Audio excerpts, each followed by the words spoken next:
Good evening, everybody. I'd like to welcome everyone to the January the 15th, 2026 Greensboro Town Council meeting. It's now 6:30.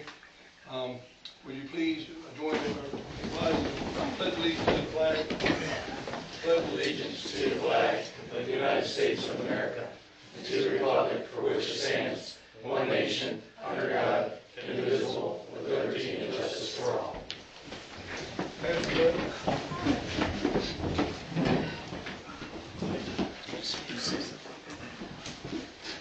Let us pray. Father, as we begin this new year and a new beginning here at this meeting tonight, we just pray that you would guide our steps, direct our paths, and help us, Lord, to know that you're near. You encourage us to trust you with all of our heart, to not lean on our own understanding, but to acknowledge you in all of our ways, and you will guide our steps and direct our paths. And so we pray that tonight, Lord, as we meet together. We pray in Christ's name. Amen. Amen. Thank you. So again, welcome everybody. I apologize again for my voice. I don't know when I'm ever going to get rid of this frog in my throat. So I may have to get the Vice Mayor to read frog in my throat. So I may have to get the Vice Mayor to read some of the things we have. Frog in my throat. So I may have to get the Vice Mayor to read some of the things we have going on tonight so that all of you can at least hear or understand what I'm saying. And I'm, again, just remind you, as I do every meeting, please do not talk amongst yourselves or freely out in the audience because it disrupts the meeting and the recording, and so it makes it difficult to being played back. So, if the council has had the opportunity to take a look at the agenda, I'll ask if there are any amendments to the agenda. If not, I'll look for a motion to go ahead and approve it. I'll make a motion. In a second? I'll second it. Any opposition? All in favor? Aye. All right. And then again, I would like for you to review the minutes from the December 18th, 2025 meeting. And is there any questions or discussion regarding those minutes? There should be a correction to the minutes with attendees. It says Ken, that should be Kim, and it left myself out, Commissioner Joe. You sure you were here? No. All right, are there any other questions? I would like to recommend, Cindy, that we consider in item number 8, where we approve the comprehensive plan proposal of Mr. Johnson, to put the amount in there just for the future records to make it easier to find. Is there any other additions or corrections to the minutes? Hearing none, I'll look for a motion to approve the minutes as with the 2 corrections that we just discussed. I'll make that motion. Second? Second. All in favor? Aye. Opposed? All right, those are carried. And then the next item is the minutes from the January 8th workshop. Are there any questions or discussion on these minutes? Make a motion we approve. I would like to make a suggestion. Sorry. Number 3, where it says decisions made, since we're not allowed to make decisions in a workshop, could we put some other language like recommendations made, perhaps? To put decisions made makes it sound like a made decision. Yeah, it's not right. Does anybody have any objection to that? Yep. No. All right, so are there any other additions or corrections? Not look for a motion to approve with the one suggestion. Make a motion. In a second? Second. All in favor? Aye. Opposed? All right, both of them are approved. All right, so the presentations are next, and the first thing on the agenda, and I'm sorry, sir, I'm going to, but Paul Corrala, how do I say it? Corrigan. Corrigan. Yes, sir. Okay. Thank you, good evening. Good evening. I understand I have 3 minutes, so I'm just going to jump right in. I refer you to Greensboro Land Development Ordinance, Section 10.22, Temporary Uses, subparagraph B. Its references storage unit means which is used temporary, means used as impermanent storage space. The storage at our facility is not meeting that definition. I will reference you guys to section 8.01, violations and penalties. Same ordinance, it shall be the duty of all officers and employees of the town of Greensboro to assist the enforcing officer by reporting to him any seeming violations of this ordinance. I would say for the record, our storage container has been on our site for 10 years. Mayors, councilmen, employees, police chiefs have seen it in plain sight. I'd like to just very quickly go through some history to put things in context. My wife Kelly and I took control of Greensboro Heights on January 1st, 2016. I own the site through certain entities and we operate it. The property has had significant physical and operational issues. Joe can speak to that when we showed up. We lived at the Best Western while Mike Mackey, a town councilman, police commissioner, and contractor made necessary repairs and improvements to the manager unit that was unlivable. We also totally renovated the clubhouse at that period.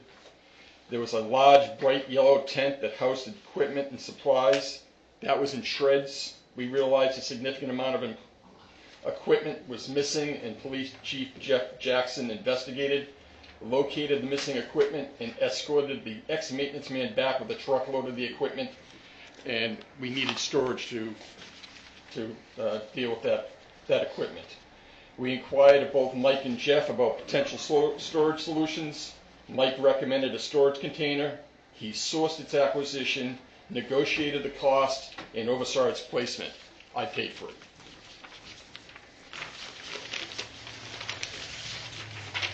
Many of you know that storage container literally stopped a fire in 2021 from spreading to another building, and that it also stored what we needed to bring the down units back online. Approximately at the same time, Philip Conister and his wife lost their Academy Road home to a fire, needed emergency housing, and we were asked by town officials to accelerate bringing one of our down units back online to provide the Conisters housing. Mike Mackey came to approve that after the work was done. Mary Dickinson, an 89-year-old Greensboro Heights resident that lost her unit to the fire, we quickly turned an available unit to move her in. That required storage. The storage container has been an essential part for the last 10 years. In storing patio doors, we've replaced every single one. Storm doors, we replace most. Appliances, construction material, and handicap accessible equipment necessary to provide quality elderly and disabled housing, especially in an emergency or special need. Most recently, we were able to source a wheelchair out of storage for a former resident whose cancer returned. She died Tuesday.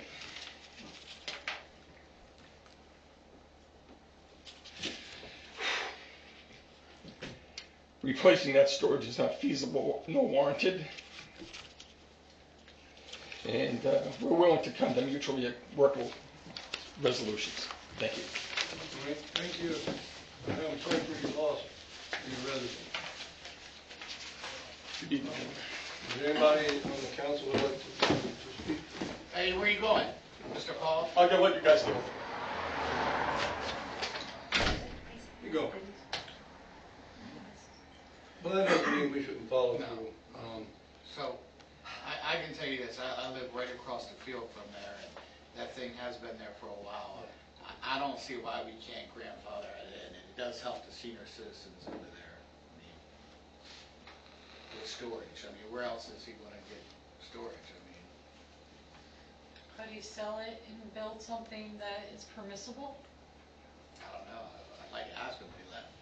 Well, you could. I mean, certainly that's feasible. Well, see, I look at it from two different points of view here. First off, it's been there long enough that it probably should be grandfathered. And he took the word of an elected town official and said it was okay to put it there. So he acted in good faith. I will give him that. But if I want to put a shed in my yard, which I did a while ago, I came up and saw Jamie, and it was all based on square footage. So I can go down here and buy a shed from Rich and just set it on blocks in my backyard. As long as the square footage is right, I don't even need a permit. So I don't know what the difference is. I mean, whether I have a wooden temporary shed that I can move, or I have a storage container that I just need heavier equipment to move. Either way, they're both portable storage devices. So I sympathize with the guy, but I also side with him in this particular situation only because I think he acted in good faith. And up until recently, I don't know who complained about it, but I don't see what the issue is. It's sitting there where they would normally have a dumpster. It's been there for well over a decade. Yeah, Oh, yeah, yeah. absolutely. Well, And I think he acted in good faith. I mean, I don't think the guy knew he was violating any rules. So the land development ordinance was entered, I guess, in 2013, and then it was edited, I think you said, through that 2018. Do we know specifically in regard to sea containers when that portion was added to the It was in there in ordinance? 2013, so I don't know. Okay, Yeah, that's as far back as I've got. so when the official approved it. And to be honest with you, I mean, I'm no disrespect to Mike Mackey, but he had no authority to just Well, yeah. give them the authority to put the container there. But like Pete said, I think it has been useful because we know Mr. and Mrs. Knatzer lost their house. It was a great storage unit for them. So, I mean, I don't have a problem with it. I don't think it's an eyesore for anybody. Joe, like he said, he can look out and see it. I mean, I just think we grandfather it in and just let him leave it, and unless it comes into disrepair, you know, starts falling apart or something of that nature. Well, I think you need to make a decision on whether or not you're going to let businesses do this, because there's others in town here that we haven't even cited yet. I was waiting for this to come up, but there is other businesses in town that does have. That's my other question, is this How are we going to handle that? for residents, or is it like residential properties or commercial? Yeah, Or because is this it is a commercial property that I'm thinking of, that's close by, that's got one, it's been there for years. Is it and- specified in the ordinance? No. If it's for resident, no? If it's been there for years and evidently doesn't bother anybody, so why don't we grandfather the ones that we know about that's been there for 10 to 15, 20 years, and then we put something in place stating from this day on, we're not going to allow anything else like this. Just to clarify, this is the code that has the temporary uses is under the residential uses section, well, for the zoning Right. districts. Right. So it, And what Maybe this for the- structure is, this temporary structure, the code that Cindy said she was using, everything, this particular kind of temporary structure is permitted in all the zoning districts, but it would just be permitted based on the existing rules that you have. So anybody could get a structure like that on their property. They would just have to get the permit or the permission from the planning commission, get a permit, and then if it's considered a temporary use storage unit, then that's that 30-day limit, and you can apply for an extension. But you're right, the person came in 2016 in front of the whole council. It wasn't just, No, No, he didn't. oh, it said he No. said No, he Mackey went there on his own. No, He he acted- went there, He they acted didn't come on his here. own, Oh, okay. without the authority His- or consent of the council. I know that's what he said, his but thing said it, yeah. So I'm Yes. just going on what I had. no. So here's the Were you issue. able to find the minutes from the meeting he was I referring to? did. I went back and looked as far back as we had, and I did have minutes from 2016. It never happened. He came in to get on the schedule, and I told him that I could not find anything, and that's when he told me that that never happened, that Mackey came out there to his place. They had a conversation. He said Mackey did everything under the table, and that's how it was done. That's what he told me in here, after I told him I couldn't find the documentation to support that the council approved it. Okay. So, I think that the residential apartments there has certainly served a great purpose to the community, for the elderly here that live in town, and a lot of us know some of the people that live there, and they obviously extended a lead to somebody, and even the Kanatra house burned up, and they had two older people that, my neighbors had nowhere to go, and they took them in and helped them out. There's no question that they're of value to the community. The question is, or what they're doing is permissible. What started all of this, unfortunately, is that the town has failed to enforce our code as written. Because it's clearly in the code that this is not a permissible use. And we recently had a complaint filed about someone who had one of those pods that had obviously been there beyond the 30 days. They had not asked for an extension. or any of those things that you asked for. So we sent out the letter enforcing the ordinance since it had been brought to our attention. Then the code enforcement officers went around looking and said, well, are there any other ones out there? Because if we're going to enforce this one, we have to treat everybody the same way. And they found another one on wood duck, and you really had to look pretty hard to see it because I rode by it 3 times before I saw it. It was behind a fence. And then this one here were the 3 that I noticed. And the other 2 have since been removed. They were given a time period to remove it, and they removed them. The one guy had to remove his whole fence to get it out, but he did it because we told him he had to. So to me, that's the dilemma that we're facing, that we had these other 2 people. We enforced our code. It's in the code. The town didn't enforce it. Shame on us. So now what do we do with this guy who's a nice guy, just like everybody else? I'm sure we're nice people to have their containers. And how do we move forward? How do we not enforce it and move forward? I mean, you have the opportunity to speak to him before citing him to say, hey, this is our dilemma, what you just said, and yet I wish he was able to stay to understand that it's not personal. But you can say, listen, this is a bigger structure than a pod that someone can just move in the time frame we've given them. What can we do?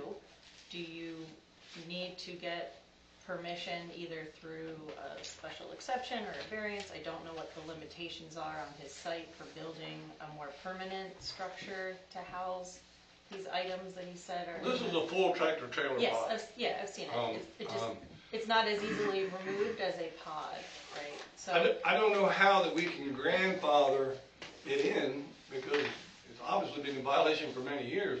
Shame on us for not enforcing it. But I don't know how you grandfather in something that was already in violation of the ordinance to begin with. Right, because like you said, we made you other don't people have to remove it. grandfather it. You can say this is the code, but you also have the opportunity or the choice to say, we get that this thing is huge and it's been there for 10 years and you thought you had council approval.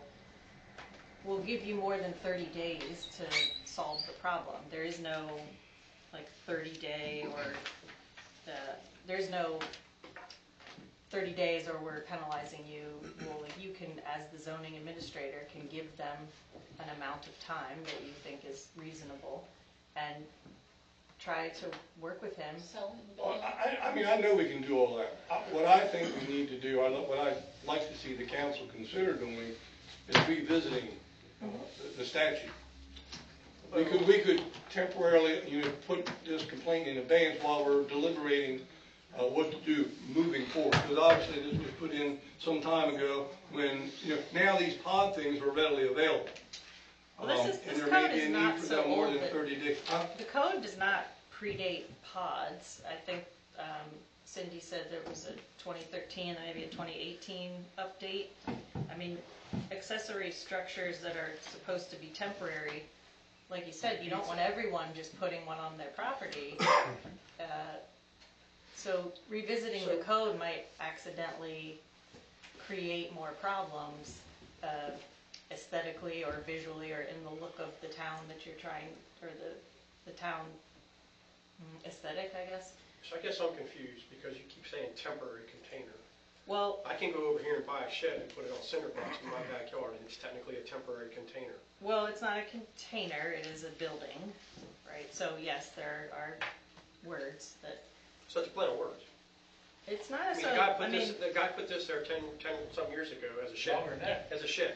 he and can he's have an using it. accessory structure, it's just that the accessory structure, there are limits for the accessory structure and, So I'll just tell him to put a roof on it. Yeah, why can't he just put a roof on it inside there? I'll just tell him to put a roof on it. That's what I told my I neighbor made to that do. suggestion earlier, but Put that a was roof wrong on with inside there, just it's a shed. looks like a My neighbor has a trailer and he put a siding on and a roof. It looks Yeah, like a house. that's what I told my neighbor to do. But Right. he said they told him they couldn't do it. What? Why not? Well, the definition of temporary use storage includes shipping container, and that is what this is, right? So, But if he boxes it in and we don't know it's a shipping container, it doesn't look like a shipping container. It's a right, shipping- if he, They didn't obtain a permit, everybody else has to get a permit, it's based on size. so you're There's a lot to finding top a it. non-conforming use. Again, I think Lindsay and I can try to figure out a good outcome for everyone. I don't think I can give you an answer tonight, but yeah, those are some of the options. I would just say, give the man the opportunity for the council to come up with a solution that might work, or a proposal that might work, that could be, create this outdoor storage area with fencing so you can't see the thing, because there's an outdoor storage area part of the ordinance, or build a structure over it, or move the container and build a shed. You know, these are just different options, but I think we can probably figure one out. I don't have an answer for you tonight, because All right, so what I'm hearing you say is that the container is appropriate for a 30-day use, temporary use. Right now, he can have it there for 30 days. Is that what you said? if he has a permit and approval. So from he'd the have to town. come get a permit, but he could do it. But just for For 30 30 days. days. And then And so what you're asking for us then is to put this on standby, for lack of a more official term, while you come back with a recommendation that may be workable for the town to consider and put in the ordinance for everybody that would be impacted.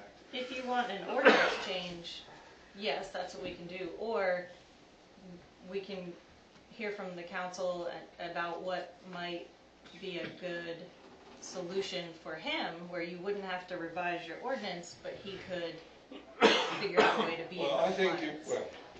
Can I feel like we should have not enforced these violations for the other sea containers until we had this discussion, because now we're gonna have people coming in here angry that removed theirs and abided by the code if we make an exception for someone else. So I guess when there's instances like this, can we put violation penalties on hold while we look at this collectively for a solution? Yes, and I had mentioned in my email to you all that there's a question of whether this gentleman was properly noticed about the problem. So you could just say, all right, starting tomorrow, we're going to give you a notice that you have a temporary structure without a permit. We need you to solve this problem within 30 days, or we can talk about how, if you need 60 days, let us know. The town can be flexible without appearing to play favorites. This is a big structure. It's not a pod that there are vehicles out there ready to come get. So, what I would ask Cindy, if we could have from the code enforcement officer, because I didn't know that we had two different issues, with these little storage units till now.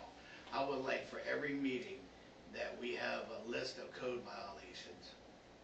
That way we know what's going on, because the mayor just told us tonight, and that's the first time that I've ever heard of it. We used to get that before, a list of code violations where we can question it and say, okay, this is what we got in town, because now we're stuck if we let Paul keep this with, I'm in favor of, because it's been there forever. And made other people get rid of theirs. Right, I'm Well, and sorry. the other people got violated, or the violation before he did. It just happened to bring it up that Right. they were about, because neighbors were calling in against neighbors. That's what triggers this. Well, it's easy to look back now and say we shouldn't have done that, but the office staff was simply following the rules. The town rule says you can't have it, so they were following the regulations Exactly. based on a complaint, so I don't blame them. No. And Not at the all. other I don't two, blame them either. the other two people complained, but not as loudly as this gentleman did, and I think that his situation with it being, an elderly complex, there seemed to be more of a need for something like that than have somebody else have it, which is why the council is deliberating what to do moving forward with it, so. Well, can I just make a motion that we table this until we get solutions from the legal people? And we come up with a workable solution on how this gentleman can properly store the stuff he does. It's a commercial complex. It's not like it's his backyard. And it's a unique situation, and I think, we can put a roof over it, so he can put a roof over it, he can fence it in. Mm-hmm. I mean, if you look at where dumpsters are kept, they just put fences around them so you can't see the dumpster. He'll just have to pick which But I don't option think is you the can best. hide that with a Yeah, fence, he 'cause just, it's, no, he just gotta pick which option we think would be best, but there's ways around this, and I think until we get more in-depth legal advice, I think we should just table I this. mean, we can figure out what the right way for the town to move forward without playing favorites is, and in the meantime, if you really do want a code change, I just caution you that changing the Get code, advertised. Well, I think that we that could costs just, money, and then you end up chasing the needle. I don't know that we want to even decide on a code change till we hear back from you some possible solutions. That may be the answer. Yeah. So we have a motion on the floor to table I'll second it. what to do this until we get a report back for some possible recommendations how to resolve this from our town attorney. And you second, Joe, I'll second. second it. All in favor, say by aye. Aye. Opposed? Kim, I didn't hear you say anything. She can I'll table it, yeah. Are you in favor of tabling it? That's the motion. I'm gonna abstain. Okay. So you have 3 in favor and 1 abstention. So just for clarity, is your abstention because you have a conflict of interest? No. Or you just aren't ready to vote on it Yeah, I'm yet? just not ready to vote on it. Okay. Abstentions are usually for things like a conflict, but it's Oh. legitimate that you are not feeling informed enough to vote on it. It just, usually a vote has to happen, but So, just to clarify, you said it is under the residential section of the land ordinance that they're not permitted? so They're permitted in all. I misspoke. This type of accessory structure is permitted in every zoning district. You just have to get the permit for it. And And for this 30. type of structure is considered a temporary structure. It's specified shipping container as a temporary structure. And so even if he had a permit, he would only be able to have that there for 30 days. But if he was in any zoning district, he could do that same exact process, 30 days. Okay, I'll agree to the table it, So you're voting aye. yes. All right. Good deal.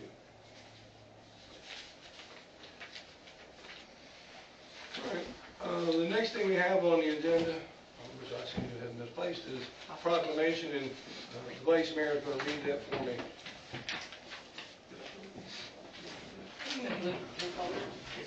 I got it. No, not just.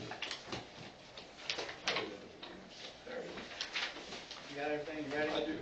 This is for National Day of Law Enforcement Appreciation. Whereas the town of Greensboro recognizes the vital role that law enforcement officers play in maintaining the safety, security, and quality of life for our residents, businesses, and visitors. And whereas the Greensboro Police Department serve with dedication, professionalism, integrity, often placing themselves in harm's way to protect others. And whereas law enforcement officers work tirelessly to prevent crime, respond to emergencies, uphold the law, build strong relationships with the community, and whereas the town of Greensboro is grateful for the commitment, courage, and sacrifices made by our police officers and their families in serving to our community, and whereas National Law Enforcement Appreciation Day provides an opportunity for citizens and local governments to publicly express their support and appreciation for the important work performed by law enforcement officers. Now, therefore, be it proclaimed that the Mayor and Town Council of Greensboro, Maryland, do hereby proclaim January 9th, 2026 as National Law Enforcement Appreciation Day in the town of Greensboro. And that's in witness. I have hereunto set my hand to affix this the 15th day of January 26th. The Mayor, David Spencer. Thank you. Sergeant? Sergeant? Thank you, guys. Thank you. Please pass along our thank yous to the chief team, Chairman. Absolutely. Will do. Thank you. Thank you very much. Cindy, are you gonna, I forgot to ask you, I got confused. Are you gonna write the letter to the gentleman telling him what we're gonna be doing in the meantime? I didn't know what our decision is so far. We didn't make one, we're going to. Okay. All right. You're up. The next thing we have is department reports. Cindy? All right, right, so the police department reports there was 350 speed violations for the month of December.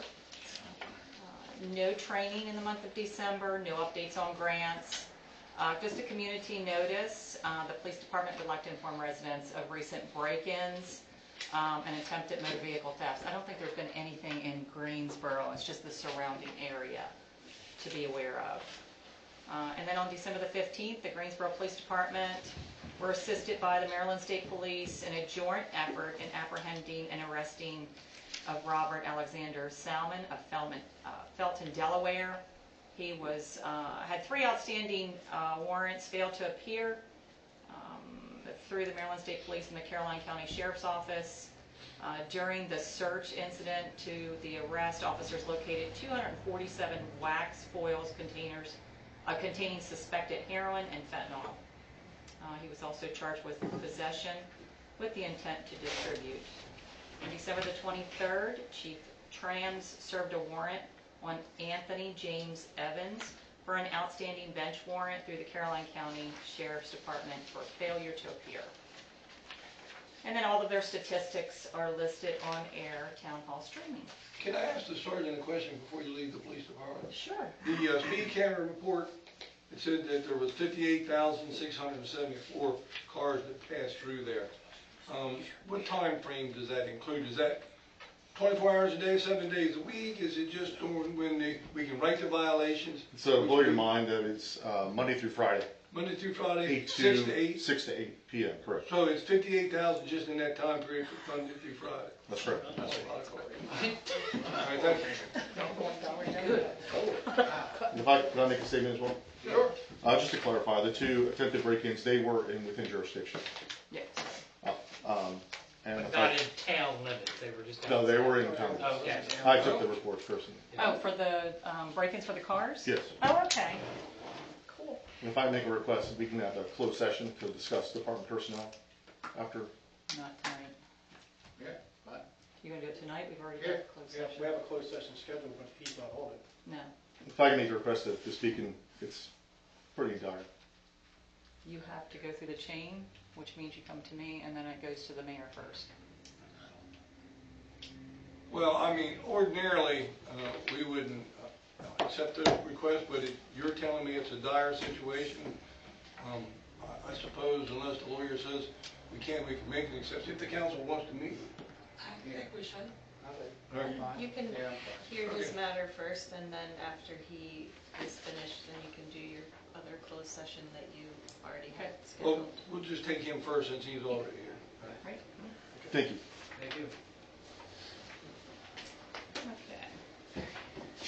So the Public Works, there was no report just due to the fact that they've been working on the Weaver building, taking down Christmas lights, as well as having a few leaks. So for my report, the Weaver building is near completion with occupancy anticipated by next week.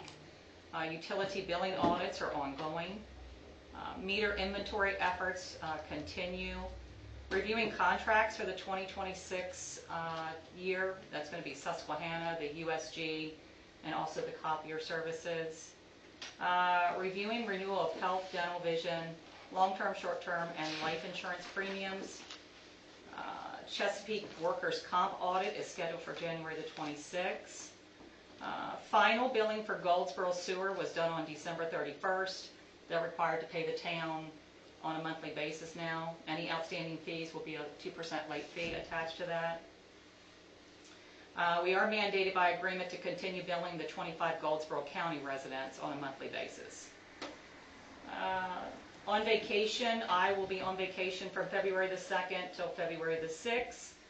Jamie Fowler will be on vacation January 27th through February the 2nd. And the chief was on vacation this week from January the 12th till January the 16th. The Planning Commission was canceled this month.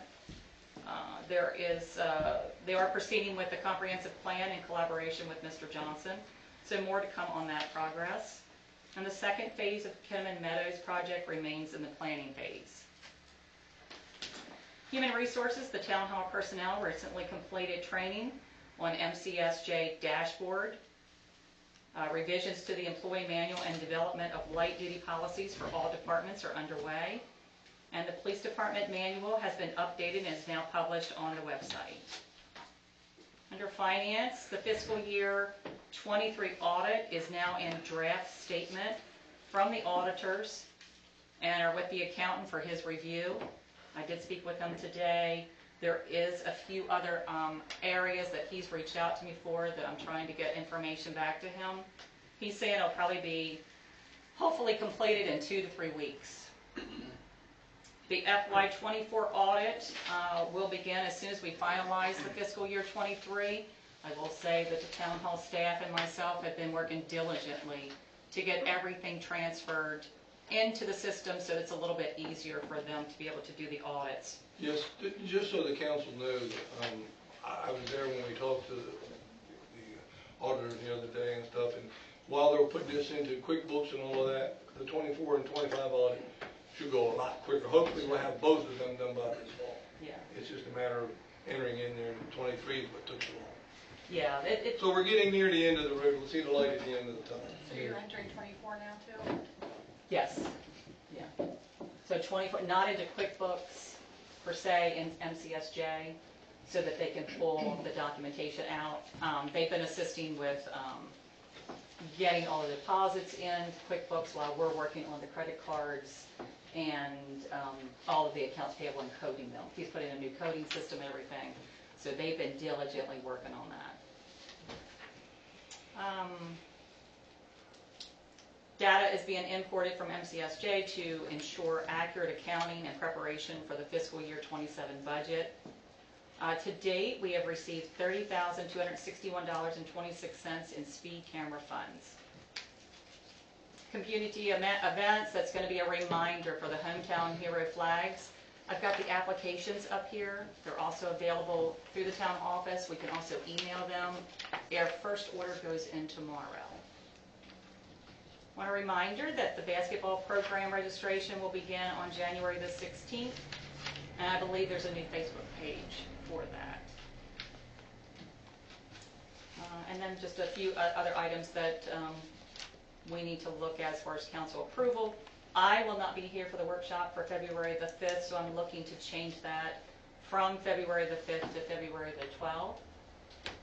Does anybody have an issue with that? I'm sure they're not all the way around like a birthday. No. She's asking for approval, so is that okay with moving the workshop from the 5th to the 12th? Yeah. I'm fine with Hearing no objection, I guess they're okay. And then looking ahead, the site work assessment for the Jesse Sutton Park project is scheduled for spring. The public works oversees the initial grant phase of that. And the boat ramp project is progressing. Just a reminder, no cars, no walking on it, no nothing on those pavers. They do take time to set. it. Is it blocked off? Yes. Yeah, it's blocked off, but I will tell you, like this past weekend, we had people just go move the cones and everything, and they park. They did that long before that. They did that when the dirt was still there. Yeah. You can't, I have some questions about the hometown hero flag. Sure.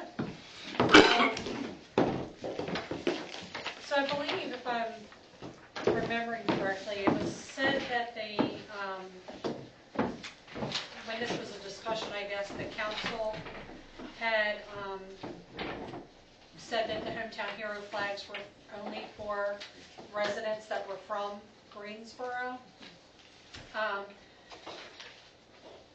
I agree that the hometown hero flag should be initially for people that are from Greensboro veterans.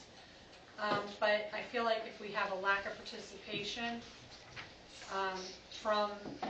with those guidelines, that we should open it up to hometown. So the definition of hometown is the town of one's birth or early life of one's present fixed residence. So if we have a fixed resident here with a veteran that they would like to memorialize via a flag, I feel like it should be considered. And with that said, what are the plans and where to display these flags? It looks like by my research that typically it's on the main drag, parks, or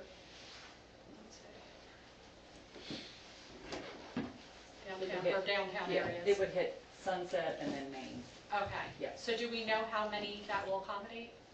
We don't, whatever telephone poles, I don't know how many we've got. Do you know how many? So basically, if anybody has a Greensboro address, they could. Yes. Yes, we've talked about it since this, and I talked with Cindy and his staff about it, and we came to the conclusion to recommend to the council that if you have a Greensboro mailing address, Yes. you think you're from Greensboro, you don't have to live in the town limits, but if you live just outside of town or have a Greensboro mailing address, you should be able to have one here. Okay. I also thought that if you had a long-time business in town, you know, like they had the hardware, Mr. Butler, he might want to put a flag up for them, and they didn't live in town, you know, or the funeral home owners, I mean, so it's all part of Greensboro's fabric. So Right. I think, you know, the whole idea is to honor our veterans. Yes. You don't want to put somebody's picture here that's never been here, or their family just moved here, and even then, maybe, but I'd like to try to get the ones that are, Well, we have to determine how much real estate we have for them, is what I'm guessing. I think you got more than enough poles to work back. Okay. And not having enough poles. When you go down both sides, both ways, you know, there's a lot of poles. And then you can go down some side streets if you have to. So we've only got one applicant. But we can count them. Yeah, we've only got one applicant. Evidently, the resident moved here 2 years ago, and she wanted to put something up for her father, but her father's never been here, never lived here. So it would be a So, somebody mentioned to me that maybe we could just put together, and I hate to even say the word committee, but, you know, consisting of one council member, you, and a staff member, and if there's a question, the three of you decide and be done with it. Council don't need to make that decision, unless you all want to. If you're gonna do a committee, then you should put a citizen on it as well. We can do that. Well, they live here. I would just say if they have a Greensboro address, who cares? I mean, Well, if there's a question comes up like she talked about, the lady lives here, but her dad. has okay, never lived here. I live here, and my dad's a veteran, he hasn't lived here, so I'm gonna get a flag for him. Yeah. But the way it is currently wouldn't permit for that. well, there's really That's been no all right. set policy. Yeah, This that's really been a hasn't set been policy. set. It was just, it never was. And matter of fact, this is the only one that we've had come through that I questioned. I had inquired personally, because my grandfather's a veteran, and that's what I was I don't told. have a problem with it. You lived here for a lot of years, you know, I mean, and you want to put your father or mother up, I'm fine with that. Like I said, to me, the whole thing is to honor the veterans, Yes. so. So just, anyone that makes application, go ahead, as long as they substantiate somebody's lived here in I think there has Greensboro. to be a nexus to the town, like we said, you know, they either have a mailing address, they live here, they lived here, we can pick 5 years or something. And then we're gonna get into logistics here, but are they a renter, are they a homeowner? I think they need to be a homeowner. I think they need to be a homeowner. Because a renter could be here for 6 months and gone. Right. I cannot believe we have so much trouble with this. I can't Well, believe people are gonna ask. some- They're gonna ask, you have to forfeit. I mean, my son's a Marine. Right. And he's a veteran, but he doesn't live in Greensboro. That's okay. He was born and raised in You Greensboro. should be able to do it. So we should be able to put his. Look, if they lived in Greensboro, I don't care if they got a house or they're a renter and their parent or somebody served in the military and they want to put $150, put their flag out there. They serve their country. Why the hell do we care? Right. Are you voting on this so that I know for a fact that everybody's in agreement with this? Because you all make the rules here, not me. Y'all What do you agree? think, Pete? I don't have a problem with it. I think you guys are just making a mountain out of a molehill. Right. That's how I feel. Okay, All These right. questions come up, trust me. all right, That's how I so it just feel. doesn't matter as long as somebody's got a Greensboro address. Awesome. Oh, my God. Okay. It's all good. Somebody asked that, so. They have. I know. Are you done, man? I'm done. Okay. Does anybody have any questions for Miss Cindy? All right. Then the next on the agenda is public comment. Ms. Taylor. Since y'all are already stirred up. You're just gonna make it work, right? You got us all warmed up here, sorry. Hello. I did, before I came, I tried to do as much. I missed the December 18th meeting. I looked on the website, it's not there. The notes and stuff, I couldn't find it on the actual website. and I did look on the backup Facebook, couldn't find it on there either. All the notes of like what was discussed, so I apologize if this was already talked about. I am touching again on code enforcement. It's been a frequent flyer of mine, just because I do still feel as though it's inconsistent. I actually was hit myself on the day of the meeting. I had a beautiful little Christmas present on my door. My daughter had a faulty ball joint that came off while she was driving down the road. That being said, 3 days later, I got a pretty little present on my door.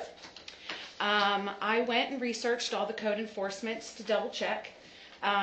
It was odd because the code enforcement that was checked was not actually in our written code. It was adopted based off of, I'm going to use my phone because I cheated. It was a motor vehicle code that was adopted in 2021 per another International Property Maintenance Code. Fun fact, if you click on that from our website, it asks you to subscribe in order to read that code. But I did read the code in depth because I myself never seen it. It's not in our packet. It was something we had adopted. I just thought it was ironic that it happened. 3 days later, I had the pretty little present, and I was given 5 days to rectify the issue. Now, I spoke with Miss Town Manager myself. She seemed as though she was expecting my call, and she was very pleasant. I had apparently people that reported this issue. I have very nice neighbors. My husband has, been a master mechanic for many, many years. We've never had broken down or, it's never looked, I almost felt targeted. Because I do bring up code enforcement. I know there's lots of other bigger issues. And then when I seen it, I felt very disheartened. I was like, am I the one that's responsible for these code issues? We were actually in the battle of contacting the parts company about a faulty part. It's obviously the tire was skewed. It definitely didn't look inoperable. I do not blame them for looking at that issue. I kind of just felt like, I was like, wait a minute. Instead of it being like a box check, like a trash can that wasn't taken back from the curb in 2 days or a $100 fine, nobody asked any questions. It was, you have 5 days to get this fixed, which would have been 3 days before Christmas, by the way, or you are not in compliant. When I did speak, I found if I just put a tarp on it, it's compliant. So I became part of the tarp crew while we handle business on our side and battle a parts company for a faulty part, which is a much bigger issue. Super understanding, following the rules, I get it. I just feel like our code enforcement, no, not enforcement, the codes themselves are so, it's just not as transparent as it needs to be. We got people that have a junkyard of cars poured all in their backyard and in front yard in the town. Cover it with a tarp, it's cool. And lots of other stuff that's out there. And I literally had a big issue, very traumatic for my daughter. Could have been a very bad accident. Main concern is she's okay, let's fight a part company. Oh, I got something on my door. I got 5 days before Christmas to figure this out, and I'm non-compliant. It just felt a rush. It felt not good, being as though there is visually a lot more that's out there. So it's just not, it just doesn't feel like it's very across the board. And to hear people complained. I went back on the website and I verified. We still have the complaint issue box. It's still there. I just don't know if it's a good thing that we're taking complaints. Are there still people that are driving around like, I heard, trying to target people? Like, it was out there for 3 days. 3! And the tire was skewed. So I get it. Y'all did your job. And she did her job and handled it. It just, I want to know if I'm getting these, that people that visually have so many more code violations, I don't see them getting theirs cleaned up. I covered mine with a tarp in a storm in order to make sure that it was fixed by the next day. Theirs are not fixed. So how do we know that it's being handled on everybody equally and not just some? And that's all. Thanks. Thank you.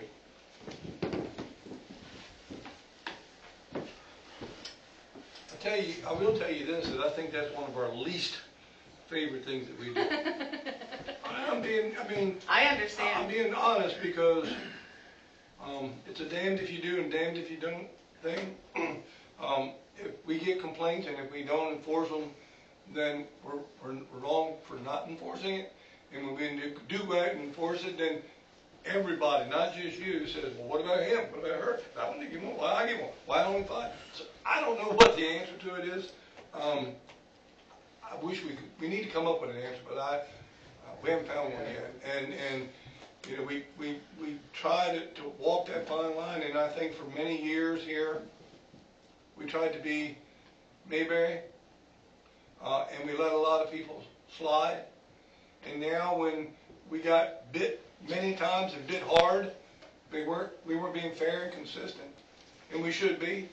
So now we're trying to be fair and consistent, and then that's getting us on the other side. So it's a slippery slope. Please bear with us. I hope you aren't offended. I'm We're just not. trying to make our community look nice. How we got there, somebody might report you. I don't know. You know, because if somebody gets you a ticket, they got nothing better to do than ride around all town all day and say, well, I'm going to get you, I'm going to get you, I'm going to get you. But anyway, thank you for bringing it to your attention. And I knew they were just doing their job, so. maybe we'll get together a group of people to talk about it, and no, seriously, and hear your thoughts. I'd rather hear your thoughts one night talking about it over at the table than in here tonight. So, enough said for me. All right. Miss Cindy, new business, Greensboro Volunteer Fire Department donation. We need approval for our annual. Thank you, Reverend. Thank you. Take care. Thank you. Yes. You skipped one. So in your packet, I give you, the Greensboro Volunteer Fire Department. Okay, you skipped old business. You spent the road speed. Oh, yes. Well, thank you for pointing out my mistake. Yes, thank you. You didn't make a mistake, you just overlooked it, that's all. I keep telling Julie to make it bigger so I can see it, but she doesn't do it. So the Be request. able to laugh. I'm not, you know, like this. So the initial, when you all give me the approval to use speed camera funding to start renovating the Weaver building, that was in the beginning of December, and then on December the 18th, they came in and asked for a total of $10,000. We're now at 13,000, I think, and some change. There's a few other things that are needed down there, so I'm just going to round that up to need an additional 4,000 to finish it.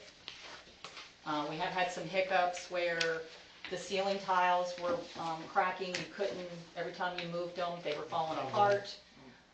They were stained, filthy, so we ended up having to replace those. There was the intake room for the prisoner that we had bought inexpensive boarding to put up in that room. It buckled profusely. It was awful. It had to be upgraded to a better board. I can tell you that we used other public works equipment and tools to do this job. We used paint that we already had here. So we just need, I think, a couple more gallons of paint. There's some other odds and ends that we Does this need include to the do. fence? Sorry? Does this include the fence? It does not. So what is the fence gonna cost? I'm not sure about that, and I'm not sure how we're going to move forward with that. I think that's a question we need to bring up at another meeting, just because of the business that's beside it. I think we just need to have an additional meeting on that. Yeah, well, there's a French drain there too. Yes. I don't know if you need a fence back there. Okay. So. Well, so you just need $4,000, And it will be completed, yes. and we have enough money in that ticket, in the traffic stuff to cover more than. Oh, yes.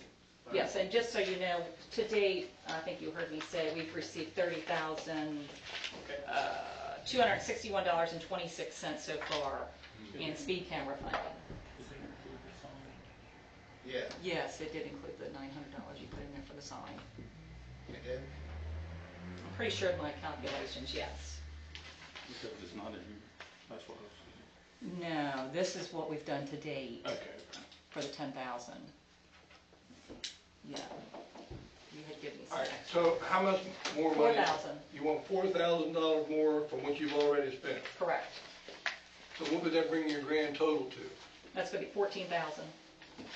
So you want a motion to allow you to spend $14,000 out of the speed camera fund, We already approved And to we spend have- money. a total, yeah. It's a total, Well, it's she's an asking additional for, right, 4,000. she's just asking for $4,000 more. However you want to say, it, 4,000 or 14 total. Somebody make a motion, please. I'll make a motion To, to let Cindy spend $4,000 more for the police department, out of the speed camera fund. or out of the speed camera. Thanks. Is there a second? Second. All right, any comments, questions, corrections? Well, it's public knowledge amongst the council that I have requested a list of detailed expenditures because we were given a blanket list of expenditures. But included in that was Lowe's and Chop Tank Supply with no detail as to what was purchased. Was it drywall, was it paint, was it trim, was it tools? Like, there's no detail. And I have trouble constantly upping a budget without seeing a detailed listing of what is being spent, personally. That's fine. I mean, I'm sure Cindy can do that, can't you? I can, but not on a short notice like today. No. So the packets go out, they're mandatory, they go out in advance for you all to review and ask. Correct. You have to remember that we are diligently working on all of this accounting stuff. This isn't something that I do every minute of the day, but when I have to stop and then I don't have all of the invoices because they're continuing to work and buy. So it's getting that information from them to be able They to. don't turn receipts in daily? No. No, they keep them until their credit card comes in and they match them up. That's how I Which do they it. have to, because they have to come out of a line item. Correct. Correct. They have to code them and attach it to the credit card statement that they're responsible for. So by the time it's all said and done, then she could have that report, because then everything would be I submitted. did reach out to Brandon today. He has sent me a few. I don't have all of them yet, but as soon as I did, I told her I would send them That's over what the to her. county did. Correct. Yes. Okay, so we have a motion and a second on the floor to approve, allow her to spend $4,000 more out of the speed camera fund on the Weaver building. All in favor signify by saying aye. Aye. Opposed? Aye. Okay, we have 3 in favor and 1 opposed. And what I would say for the council is that what I heard us saying is that, hey, Cindy, we need to have our packet at least 5 days in advance so we have the opportunity to read it and absorb it before we have the meeting. I think she deserves the same respect from us, and that if you want additional information for a meeting coming up, don't ask for it less than 48 hours in advance to give her time to gather the information. It's only fair for her. Correct. Does anybody have a problem with that? That's not a problem, but then we just, if it's some information that we need to make an informed decision, then it needs to be tabled to the next meeting. Well, maybe so, but you can't be expecting her to stop what she's doing today to get you information on what she spent at Lowe's to vote on tonight, unless you think that they're spending money at Lowe's to buy lawnmowers and other equipment or something like that, which I don't think is happening. So I think at some point, you have every right to question what's being spent, but at some point, I think we have to give some authority and recognition to the town manager that she's doing the right thing. That's all I have to say. All right, moving on. Fire department. So the fire department, we did budget for $30,000. I did attach the budget to show that we did include that. They're now asking if we're going to donate that amount. So I would look for a motion for us to go ahead and give the check to the fire company for $30,000, which is in our budget, correct? Our annual donation to. I'll make the motion. For $30,000? If it's already in the budget, then why do we even have to approve it? Sorry. We already approved the budget. I was told that it has to come for you all to approve. Okay, that's fine. That's all. The council historically approved it. Since I'm new, what is the donation for? 30,000, which is. I mean, what is it for? Like Fire just, department. For help them For defray their their operating expenses, to expenses. buy their equipment and stuff like that. They budget something every All right, so I have a motion, is there a second? second. All right, a motion and a second, is there any more discussion before we vote? Did you get, answer what you were looking for? Cool. Okay. All right, all in favor signify by saying aye. Aye. Opposed? Everybody, okay, thank you. Holiday and personal time, police department. So, the chief has asked that we look at, for his staff to increase the holiday time from not 8 hours pay, but 10 hours pay. And I think Lindsay or Glenn made a recommendation on that. Lindsay Yeah, did. Lindsay did, yes. But I have it here if you need it. Yeah, I think I sent it to you all as well. Well, I hate to be the bad guy, but when I worked for Caroline County, I was on 12-hour shifts, and our time was 8 hours. 8 hours is a day, that's defined. That's right. That's how the county defined it. I 8 hours. complained just like they're doing now, and I got shot down. I mean, We just got the hours. Well, here's the math of it. If we pay them for 10-hour shifts, they would technically get 3.5 days more than all the other employees, which isn't fair. Well, all you do is you very simply say, we define a day as 8 hours. So they've got 14 holidays that we just approved not that long ago. So that's 112 hours. So if he's working 10 hours, he's got 12 days he can take off. But you're also, when they work that day, if they work 10 hours, are you paying them for 10 hours overtime or just 8? No, what I'm telling you is you don't go by the day, you go by the hours. Yeah. So in other words, the town hall is an 8-hour day, okay? With the exception of the police department. And 40 hours is 40 hours. Yeah, with the exception of the police department, all our employees work an 8-hour day. I understand it. So, and I so get if that, we but approve the holiday schedule, this is how many hours are approved for holiday. So if he works a 24-hour shift and he wants to take the day off and use holiday, he just burns 24 hours of holiday. He doesn't have to tell you what holiday, it's the hours. We capture it as an 8-hour day, and you get 112 hours of holiday. How you burn it's how you burn it. So the problem that I have is when I use personal time, my personal time is 10 hours, because we work 10 hours. That means I'm penalized for 2 hours that I have to give back. Yeah, it should be across the board if it's going to be that If I'm way. going to take personal time, I'm only getting paid for 8 hours, so I have to come up with 2 hours somewhere. Do I come in and work for 2 hours, or? That or use other leave. And that's the dilemma that we're having. It's not a dilemma, it's just the real world. I mean, I worked for a laundry agency, as Joe said, and that's just the way it is. They defined a day as 8 hours. And no matter what the schedule was, a day was 8 hours. So I worked a 24-hour shift, that's 3 8-hour days. So if I took a leave, I had to burn 3 days, just by their definition. But I mean, when you look at the workforce here, it's a small workforce. But with the exception of the police department, everybody works an 8-hour day. So it wouldn't be fair to the 85% of the employees to pay you at 10 hours. Well, that's what we work. But I didn't make your schedule. I asked for you guys to be on 8 hours. We asked the chief that. He's the one to come up with 10. We actually told him to work 8-hour days. But what I'm saying is, you guys are making it out to be a day issue. It's not a day issue, it's an hour issue. The day is defined as 8 hours. You got 14 holidays on a paper that they're gonna close the office or do whatever.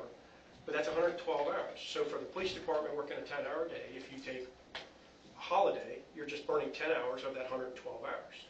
Every employee is issued 112 hours of holiday time. Because my other option is, you don't get the damn day off, you basically come to work, and if you're working that day, for the first 8, you get double time, and that's it. The next day would be, and if you are working that day, you just give you the 8 hours of holiday the next day. Then we don't have to worry about you keeping track of your time, because when the holiday passes and they've already burnt theirs, yours is burnt too. I mean, the fair thing is to just make it hours and let you guys pick and choose when you take your holidays, but I have a problem with adjusting it to 10 hours just for the police department when there's 3 of you. And the chief's a salary employee, so it doesn't matter, so there's 2 of you.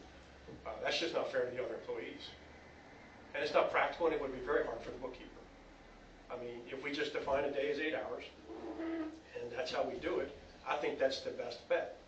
And I did check neighboring towns too, and they do it on an 8-hour basis. That's how the county does it. I mean, we didn't have a choice. We argued for years to make it 12 so we could split our shifts in half, and they told us no. Okay, so thinking about that, are the personal times burnt on a calendar year or a fiscal year? Because we were told it's on a calendar year, but everything else resets on a fiscal year, which is, so everybody's rushing to get their time out by December 31st. There you are. I mean, it's pretty crazy. Well, when I worked for the county, my usual lose time was holiday and personal, and I had to have it used by December 31st. Yeah, that's how mine is. Yeah. So is everything on a calendar year? Everything's on the calendar Calendar year year. except for sick time, and that's coming through for a change in the manual. Okay, yeah, see, I didn't know that. I thought everything was calendar year. Everything is but sick Honestly. time. So what does the employee handbook say if you work a holiday? So it doesn't specify as police. It only says non-police personnel. They literally left it open. Well, they should take the word police out and just make essential personnel. Because if it snows, Brandon and his people are now essential. You're Well, essential. you just say if an employee works on a designated holiday, they get paid overtime for the hours that they work. All right? I mean, Well, it's just like because one of them are off. it's just like Brandon on a snow day. If it snows on a Saturday, he's got to come in with his guys. Brandon's a salaried employee. He doesn't get paid anything extra to come in on a Saturday to flat push snow or whatever. So basically right now, with the exception of the police department, when the holiday comes, the employees take it off and the next day it's gone. You're paid for it and it's gone. So the police department is the only one that would be working the holiday and we would be tracking it by hours instead of days. So would it be easier just to pay them the 8-hour holiday? So according to the manual, it says employees who work rotating shifts and are scheduled to work on a holiday or are scheduled to be off on a holiday are entitled to another day off within 60 days of the holiday. Right. So they Paid get- time off for holidays will be counted as hours worked for the purpose of determining overtime It pay. doesn't say I want to work 8 hours, it says how many hours you worked that day. Right. Well, see, I think the first thing you need to do, page 1 in that manual, is define a day as 8 hours. I mean, you can't have everybody having a different day. You got to keep it simple. I mean, a day is 8 hours. Because the chief can come in tomorrow and change his schedule to 24-hour shifts. And I'm not going to give him 20. No, you got to, a day has to be defined. A work day has to be defined as an 8-hour day. There's a lot of tentacles to this, because I lived this life too, or my previous life, and we paid our guys. We didn't do like you said. We did the other way. If you worked a 12-hour shift and you got a day off, you got the whole day off, and your day is 12 hours. You got 12 hours off, not 8 hours, and then you had to come up with 4 more hours to get off that whole day. That's just silly to me. Well, but let me ask you this. But did the city of Easton give every employee that amount of time? In other words, for example, my former employer, we had 11 holidays. So we had 88 hours of holiday. That was hours, 88 hours of holiday. So I work a 24-hour shift. I burnt 3 days to take 1 day off if I used holiday. So you're paying your guys, whatever, say they work a 12-hour shift, you're giving them 12 hours, but the lady in the courthouse only gets 8. So you're paying her 8 hours, but you're paying your guys 12. But they're only working 8. Why would I pay them 12? Because the holiday It's schedule. by hours. Yeah, it's by hours. It should be by hours. But it doesn't say that. I'm just saying. I'm saying it should. That's my opinion. I'm done. Well, we're not going to agree, so, but y'all get to vote. Yep. So based on, I mean, in fairness, it's based on an 8-hour workday. Does anybody have any questions for over here, just in case? No, I understand where he comes from. I I do argued that point for understand. years in my I just- former employer. My Wanna make sure knee-jerk that reaction everything- when this came up was if they work 10-hour shifts, pay them for 10 hours. But then when I broke down the math of it and, realized that they would be getting more holiday pay than other employees, it's just not fair. So, But they're working more hours. no, they're not. They're working 40 hours, the same as the office. We're just working more hours on the holiday. And conversely for them, if they're working a 10-day schedule, everybody else gets 2 days off. They get 3 days off. So you gotta look at that too. That's the flip side. That's the side they get that the 8-hour employee doesn't get. There's a position to give both ways, and you're never gonna get everybody to agree. Try to get by the hour. If you're sitting in his side, you're not gonna get him to agree with what you're saying, and the other employees aren't gonna agree with his side. Been through it, lived through it. So you just have to make up your mind which one to do, and be done with it. And somebody be happy and somebody be Change mad. it to hours then in the manual. But you're gonna have to change it to say strictly hours, so they don't get so many personal days. If they get 10 days, they get 80 hours personal leave hours. And if they wanna take a whole day off, you have to use 10 hours personal leave, or if you wanna take a whole day off and work for public work, it's 8 hours, or you don't wanna take half a day, take 4 hours. And I guess if they work a holiday, you get 8 hours holiday pay for that day and regular pay for the other 2. That's what I hear you saying, right? That's how it's set right now. Okay. So you all have to make a determination how you want to handle this. So that's how it's set right now, what the mayor just said. Yes. Make a motion to leave it as it is. Well, if it's written the way it is, I don't know that we have to make a motion, it's Well, there- already done. Well, I know that, but they're requesting that change. All right, so somebody make a motion then. I did. All right, make it again, because I didn't hear you. Make a motion to leave it as it is. All right, in a second. I'll second. All right, does everybody understand what you're voting on? Say it one more time.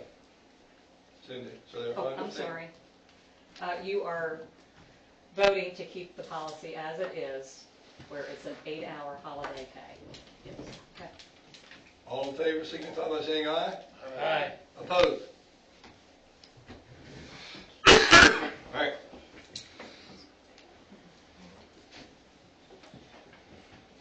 All right, the next thing on my list is council remarks. I'm going to go first this time, because Mr. Kenny, would you come forward, please? Hello. That's you. That's you. That you can. Get over, princess.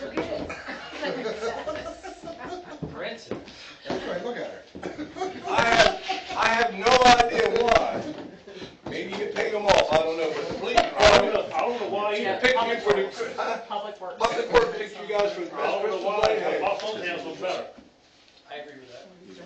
It's just because of the way you guys like it. Yeah, my phone's house looks He had better. happy birthday up there the other day. Well, you can split it with him, how about Or you that? can take it from there, whatever. What is specified, it was broken down, and then it was voted individually, and I mean, they have to. your house ended up unanimous. See, I agree with you. Where's your son? I see your sons all the time. What are you son? My phone is better, and, Church. church. Well, if you don't want it. I'll give it to my wife. There you go. Congratulations, anyway. Yep, thank you. All right, council remarks, Ms. Kim? I had mentioned to Cindy that, I think it was Salisbury, the council there hosts a catch-up with coffee.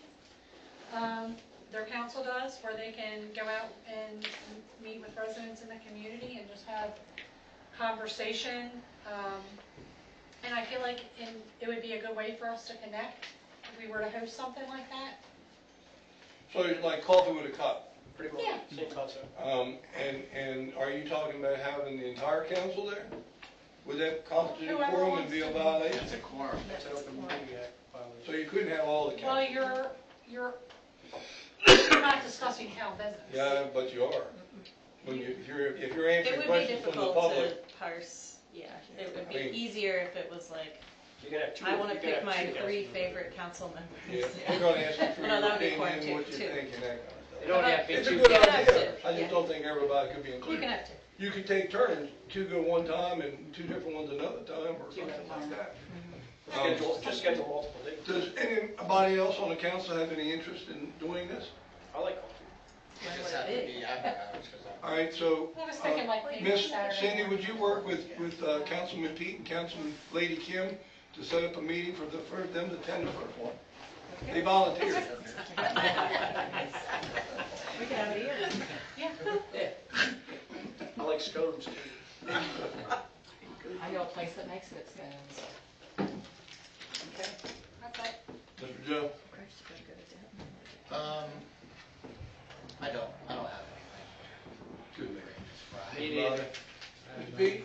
I just want to thank everybody at the town hall and stuff on their diligent work trying to get this stuff done, because I know between the Weaver building, the audits, trying to get everything entered into QuickBooks, and and then I come in here to pay my water bill and stuff, and they're always diligently at work, but they're always constantly being distracted, so I just want to thank them, and just please keep up the good work. Well, you're absolutely right. I'm in there a lot, and they put up with a lot, and we're lucky to have them. I just thank everybody for being here. I want to thank the council. I like the way the meetings are going. We might not always agree with one another, but it's good to have an open discussion so everybody has the opportunity. That's all right, I wasn't talking. To say what they want to say, and it makes the meetings a lot more enjoyable, so thank you very much for saying. So I would look for a motion to... No, wait a minute. Nope. We have something else. The emergency add-on link. Controls. Okay. So this is for the emergency control that has to be on the wastewater treatment plant. It's already gone down, it's not functioning. So it is an emergency situation, otherwise I wouldn't have added it on for tonight. It's for $16,883. I did ask Brandon today, because I just got this today, if we could look to maybe getting a lower estimate. But I think we need to approve it as it is, and if we get a lower estimate, we would go with that. Speak on that, 'cause I did do a little bit of research. I didn't get a chance to talk to you about Okay. it. I contacted another company, Integrated Controls. I'm waiting on the email, but he's basically saying that it's going to be a sole source because this company, the MSI, is the ones who wrote the program for that wastewater plant. He said it would basically be like taking it and restarting the whole project over again if they did it. He said unless I can convince that guy to give up the program, that it's going to be a sole source. So you think it's going to be more expensive if we let somebody else do it than this? Well, somebody else would have to do more. They got to rewrite the whole program. Right. Now, I will say, with going forward, I would like to ask this guy if we could have the program, being it is our program, if we can have it like on a thumb drive, so that way, if God forbid this was to go down again, we would have access where we can at least get the parts, and maybe be able to save money in the future, getting the parts secondhand, and then getting somebody, IT or somebody that could download the firmware and everything on. I'm curious to know how, every time we need parts, like the UV lit bulbs and stuff like that, it seems like there's only one source to get them from. What happens if they go out of business? What do we do? You're screwed. You have to rebuild your plant. You have to rebuild that area. And that is part of the problem. You know, it's nice that you get these grants for this plant, and we got it, but there's like 10 different, like, you don't have one person that did all the controls. There's like 6 different people that did the controls.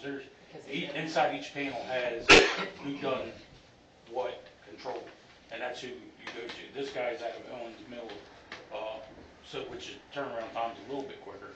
But we can't even do the upgrade on the Moxie controller until this is fixed. And the sad thing is, everything's 10 years old. It's electronics. There's just about every week it seems like something as small is happening. I will say currently we have $122,010.54 in our wastewater treatment plant reserve that we could use. It has to be done. Yeah. All right, so I will look for a motion then that we approve the expenditure of $16,883 to fix the HMI at the wastewater treatment plant. I'll make a motion to approve. Okay, a second? I'll second it. All in favor? Aye. See, now y'all let me finish because we forgot this. And I don't want to let this ride any further. We need to get this down the road. Our little friend here needs some care. We've had some questions and complaints about it. So the council, you need to look at me to give us some guidance, and then Cindy and I and the staff can work on it so we don't keep pushing this down the road. But the problem is that some of the complaints that we've had has been that we have a lot on here about the violations, but there really isn't any room for us to, put who to contact and what they need to do. Or if you say I got rubbish and garbage, you check that. They walk out and go, I don't see no rubbish and garbage. Looks like my normal stuff. What are you talking about? So, maybe we should have rubbish and garbage with a couple lines for whoever the code enforcement officer is to write in there what it is that they said needs to be removed. and then another, and then make sure they know to call this number, did I miss anything? You did not. Actually, it does, because of the way that the property maintenance code is written, you have to tell the person that the door hanger does say 5 days. You have to give them the actual code number, so not just with the description, but like where they can find it, the number, and then, Does have the number. So we don't need all, we don't necessarily need all the verbiage, it has the code number on well, it.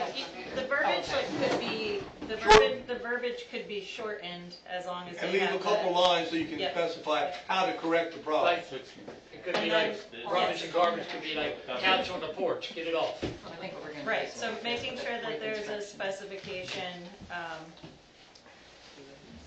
sorry, I'm just looking for my message that I sent so I can make sure I'm telling you the same thing that I said earlier. Cindy, could you just put lines on the front of it where there's waste space here for me? Yeah, well, what I was gonna do is have the signature of the public works guy here, and then just cut this down a little bit and add extra lines, so that they can write in exactly what needs to be done. Alright, well, But you all can look at it and tell me your thoughts. And you can, if you wanna just send us your draft and we'll make sure that it meets all, it ticks all the boxes for the code. And again, this is just for the property maintenance code. That land and development ordinance has like separate, similar notice requirements. Cindy, how many did we already paid for in the past? We don't have many left. Okay. alright, so we have the council's permission for Cindy and the staff, and then I'll work with them and Brandon to try to come up with some language, and we'll send you a prototype. Yep. And then when the next meeting, we can vote on it maybe. Alright, And just make sure you run it by us so we can. well, you'll be. Alright, now I will look for a motion to move into closed session to discuss a personnel issue pursuant to the Maryland Open Meetings Act, General Provisions, Article 3, 305B7, to consult with counsel and obtain legal advice. Make a motion. Second? All in favor? Aye.